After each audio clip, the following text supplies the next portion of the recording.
Hey guys, so it's been a while since I've given you an update with Cal, which is very unfortunate because just this afternoon I checked on him and he's not moving anymore. He likes to stay in this spot, he likes to stay beside the filter, maybe he likes the water flow. And earlier in the morning, I thought it was just fine. I mean, he was fine, he was swimming around the tank and he would stay here in the corner. And unfortunately, the past few days, he's been suffering from swim bladder disease. He wasn't swimming down at the bottom of the tank. He would stay up the surface, and I've noticed that for a few days. And I tried to lure him down. I tried to drop some food down, but he wouldn't swim down. So I assumed that he had some swim bladder disease, and maybe at that time he was already sick, and I just didn't realize. Because after that, when I saw that he wasn't swimming down, he must have problems with his bladder. I put him in a small separate tank, which I tried to treat him using methylene blue and some salt, which helps with swim bladder disease. And unfortunately, maybe he got too stressed. I've noticed that this guy, Mr. Beta, gets really stressed very quickly, especially when I try to handle him. And maybe I was not careful enough to see that he was suffering from other illness, maybe. And then after that, I put him back in after like 30 minutes of treatment. And I guess the stress was just too much for him, and then his body gave up. Because that was yesterday, and now today I checked on him, and yeah, he's not moving anymore. He got stuck in the filter inlet, and yeah, he's gone. This is very sad, and to be honest, I don't think I will ever get another beta again.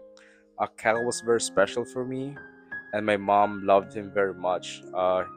Because my mom, this is the first beta we've owned, and of course, my mom really loves how he looked. And his name is Cal because he's inspired by Superman, Kal of Krypton.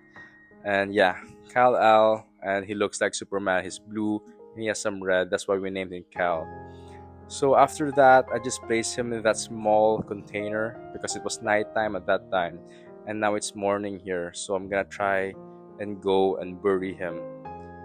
So yeah, he will be the last beta I will ever own, the first and last, because honestly, I don't think it's very sustainable to keep betas. I think it's very hard to keep them stimulated. You're gonna have to commit and invest some time to really stimulate them and make them happy, because you can't really keep any tank mates with them. Not really all the time, not in all cases, because some people get away with keeping them with other fishes, but sometimes it's kind of hard to see the personality of beta, so I'm just gonna avoid keeping betas from now on. So I'm actually gonna bury him here in my rose. This is the very first rose plant I've kept, and it's been growing really well. I bought this for like $2 in this weekend market here in Bacolod, and it was on sale because that was the last day that vendor was gonna be there. So I bought it for $2, like 100 pesos. I took it home, and ever since it's been with me for like 5 months now.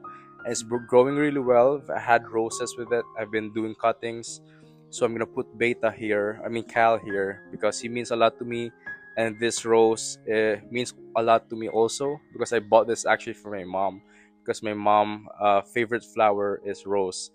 So yeah, I'm gonna bury him here, and his body is gonna be nourishment for the rose, and basically he's gonna live on through the rose.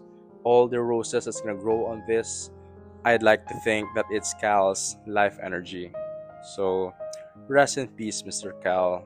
It's very unfortunate and it's very sad. um, I think one of the things that makes it hard for me to keep fishes just for, like, for the sake of keeping them, because I really get attached to my fishes, especially my goldfishes.